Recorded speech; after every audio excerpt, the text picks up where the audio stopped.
One day, Edward was in the shed where he lived with the other engines. They were all bigger than Edward and boasted about it. "The driver won't choose you again," said Gordon. "He wants strong engines like us." But the driver and fireman felt sorry for Edward. "Would you like to come out today?" "Oh, yes, please," said Edward.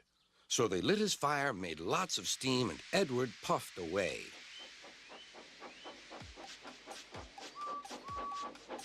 The other engines were very cross at being left behind.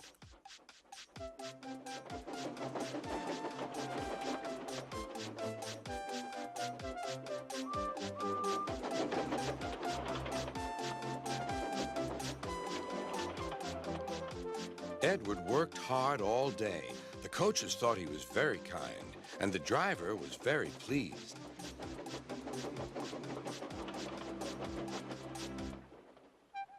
"I'm going out again tomorrow," Edward told the other engines that night. "What do you think of that?" But he didn't hear what they thought, for he was so tired and happy that he fell asleep at once. Next morning, Edward woke up to find nothing had changed. Gordon was still boasting. "You watch me, little Edward, as I rush through with the express. That will be a splendid sight for you. Goodbye, little Edward. Look out for me this afternoon."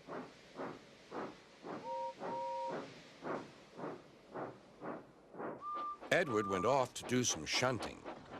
He liked shunting. It was fun playing with freight cars. He would come up quietly and give them a push. Then he would stop, and the silly freight cars would go bump into each other.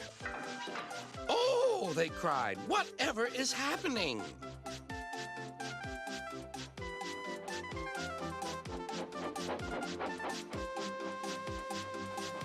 Edward played till there were no more freight cars. Then he stopped to rest. Presently, he heard a whistle. Gordon was cross. Instead of nice shining coaches, he was pulling a dirty freight train. "A freight train, a freight train, a freight train," he grumbled. "The shame of it, the shame of it, oh, the shame of it." Edward laughed and went to find some more freight cars. Then there was trouble. "Gordon can't get up the hill," the porter called to Edward's driver. "Will you take Edward and push him, please?" They found Gordon halfway up and very cross. His driver and fireman were talking to him severely. "You're not trying." "I can't do it," said Gordon. "The noisy freight cars hold an engine back so." Edward's driver came up. "We've come to push." "No use at all," said Gordon. "You wait and see," replied Edward's driver.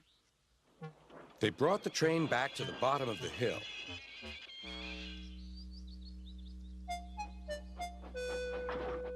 "I'm ready," said Edward. "No good," grumbled Gordon.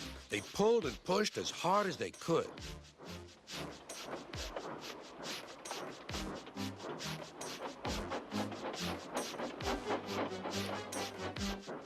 "I can't do it! I can't do it! I can't do it!" puffed Gordon. "I will do it! I will do it! I will do it!" puffed Edward. Edward pushed and puffed and puffed and pushed as hard as ever he could. And almost before he realized it, Gordon found himself at the top of the hill. "I've done it! I've done it! I've done it!" he said proudly. He forgot all about kind Edward and didn't say thank you. Edward was left out of breath and far behind, but he was happy because he had been so helpful. At the next station, he found that the driver and fireman were very pleased with him. The fireman gave him a nice long drink, and the driver said, "I'll get out my paint tomorrow and give you a beautiful coat of blue with red stripes. Then you'll be the smartest engine in the shed."